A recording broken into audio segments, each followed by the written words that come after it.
Hey guys, John here.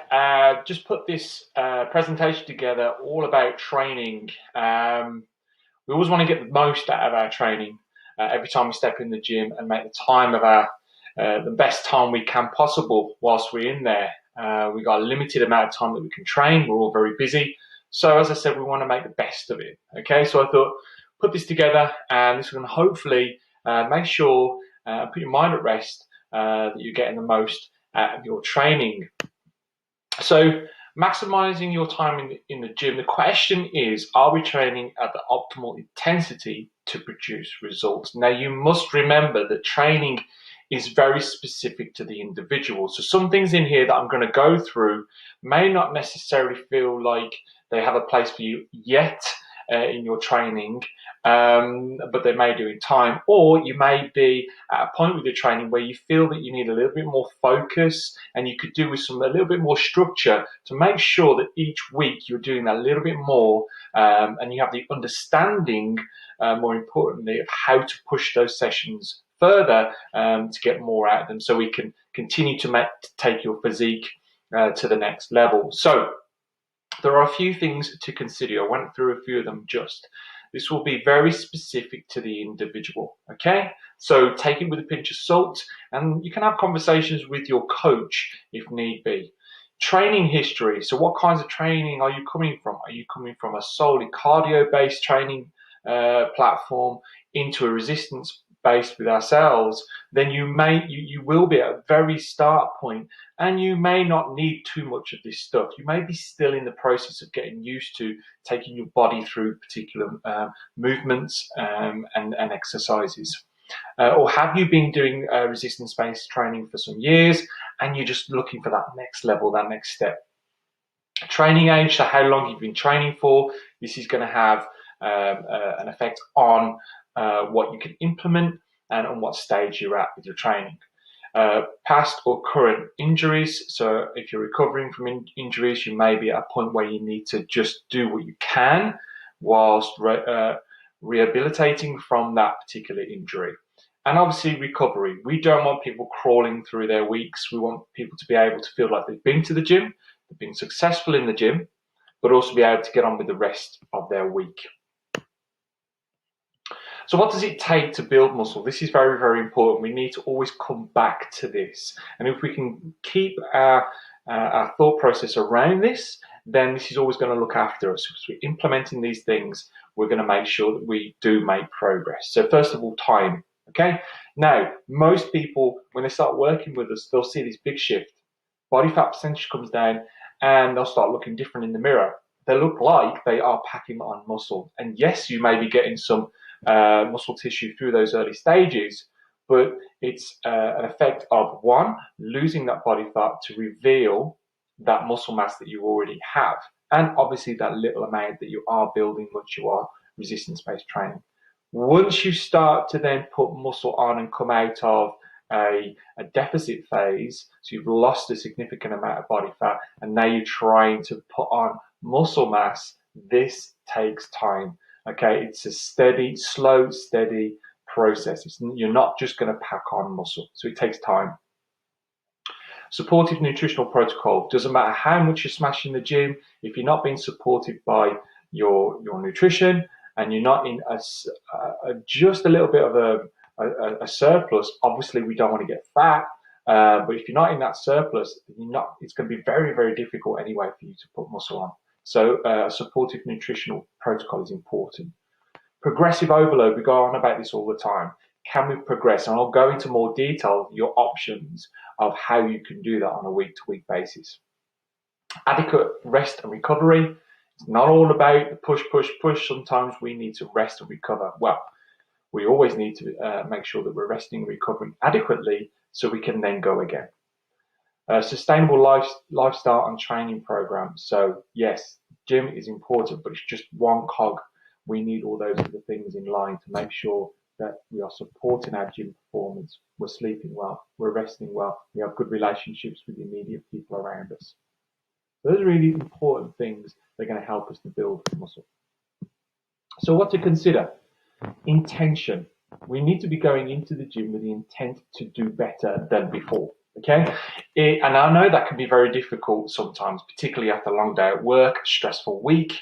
You're tired, run down, whatever it may be. But we need to make sure that we're very clear on what we want to achieve coming out of the gym or the gym space or wherever you are. Okay, and again, I'll go through some things that you can consider to put in to help you with this intent. But it's really important that you're going into train to train. You're not working out, you're not just going through the motions, but you have a very clear understanding of what you need to do to make sure that training session is a success. And that'll take time, but over time, this will become normal. And that's when you get that momentum. That's when you start to make progress. So TUT, time under tension. Again, it's about slowing things down. Actually start thinking about what you're trying to connect with, what you're trying to train with through that particular movement or exercise. What is your available range? So some people, let's take the squat, for instance. You hear a lot of people saying you've got to get to the floor. Some people can't. Some people haven't got that flexion in their ankles, in their hips, their knees. So making sure that whatever movement you are using or training, you're using your available range, whatever range you have available. And again, over time, that will get better. But don't think you've got to go beyond that available range, because your body's just not in a position to do that. So work within those available ranges.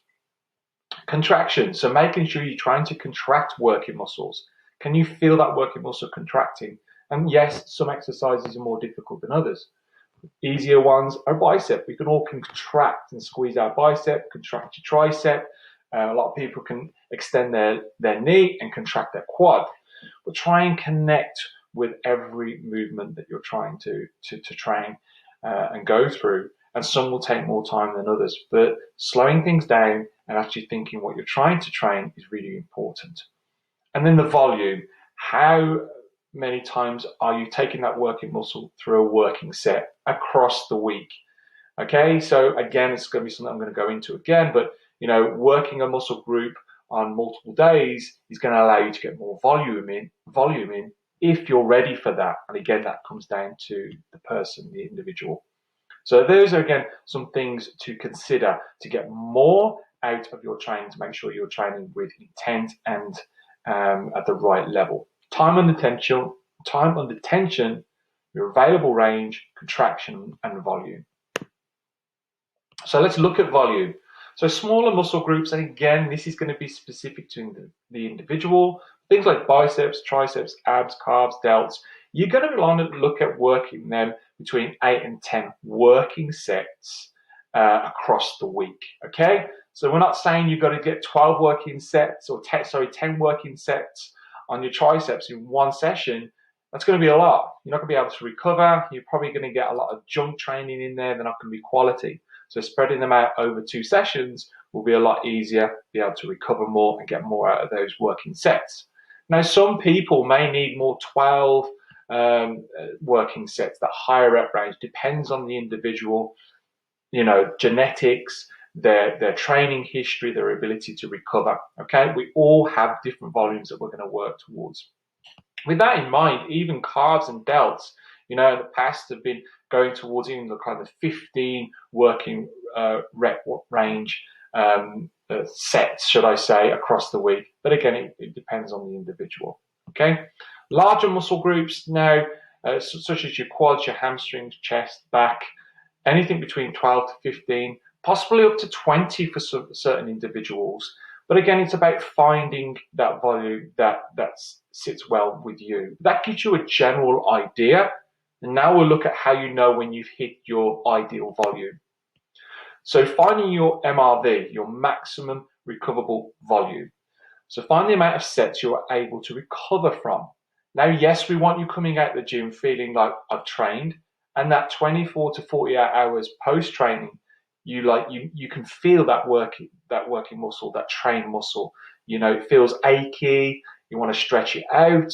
There's some DOMs going on there, but obviously you don't want it hindering the following session where you're unable to train with quality and connection, and that will be you're training a little bit too much. You'll need to bring your volume down. So This is what we say about finding your MRV, finding your maximum recoverable volume. And this will take a little bit of time. And again, it's conversations you're going to need to have with your coach.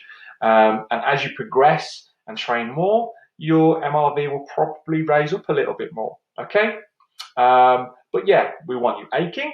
We want you to be able to get on with your day and not hindering your sessions and your recovery. So structure for intent. So there is RIR, so it's reps in reserve. This is quite difficult, and again, I would only probably start to prescribe this to experience resistance, people who have been doing resistance for some time, and again, conversations will need to be had. But reps in reserve, and this is a nice way you can structure your sessions over a 4, 5, even 6-week period. Week 1, we're looking to leave 2 to 3 reps in reserve. Anything more, you're not going to be able to get, or you're not going to be producing enough kind of resistance for that target muscle to warrant any growth from it or repair from it. So anything between 2 to 3 reps in reserve. Okay, so if you're going for a bench press, you know you're selecting a weight that you could get your 10 reps that's being prescribed, but you could probably get a couple more. Okay. Week 2, that comes down to just the 2 reps in reserve. Week 3, 1 rep in reserve. Week 4, you don't want any reps in reserve. Okay. Now, again, this isn't going to go for all your movements. You don't have to do this for every exercise, but particularly for those exercises that's laid on earlier on in the session, you may think about putting this in. Then going into week 5, you have a deload. So you're bringing your weights back down, and you can build your reps back up, basically. And it gives your body time to recover and repair from that heavy week previous. So that's a very basic way that you can structure your weeks to make sure that you're progressing over time. Why do we do this? It gives us sustainability. Okay, so we're not just all out every week. It allows you to adapt to a new training stimulus. So again, yes, if you're new to resistance training, you don't want to be going in there and just have no reps in reserve because this is just going to be too much too soon. So yeah, it allows you to get used to that new training stimulus, those new exercises, whatever it may be. Train with correct intensity. So yeah, again, we're training with the right intensity for that particular week, so we know that we can make progress. We can continually make progress. Allows you to progress lifts, weight on the bar, and volume. Okay, so you're able to, each time you're going into the gym, you're able to put a little bit more weight on the bar or the machine, and you know you're making progress.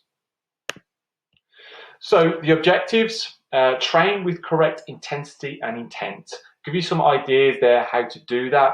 But going in there with a game plan, knowing exactly what you want out of that training session. Progressive overload. Do not forget this. So progressing either your reps, your weight, or your sets over time. Okay? Now, usually you try and progress the reps in that rep range that you've been set, and then you can start looking at the weight to bring the reps back down again. And then you can also look at adding sets if anything else isn't available. Log your lifts. This is so important. So make sure that you're logging every session. So every time you go back into the gym, you know exactly where you are and what you've got to do to progress. RIR, reps in reserve. Okay, you can adopt this kind of idea to bring a little bit more structure into your programming and create motivation to train. All those things create motivation for you to get in the gym and to progress. And remember, when we say progress in the gym, it might mean 1 more rep. It's not a lot. If you can get that 1 more rep, you progress from that last week. And that is so important for your motivation and your ability to stay accountable and consistent to really achieve those big long-term goals. So guys, I hope that's been helpful with training, a specific training aspect. If you want any more help on any kind of training areas, then please reach out, drop us a message, and we'll get something else like this together for you. Okay guys, see you soon.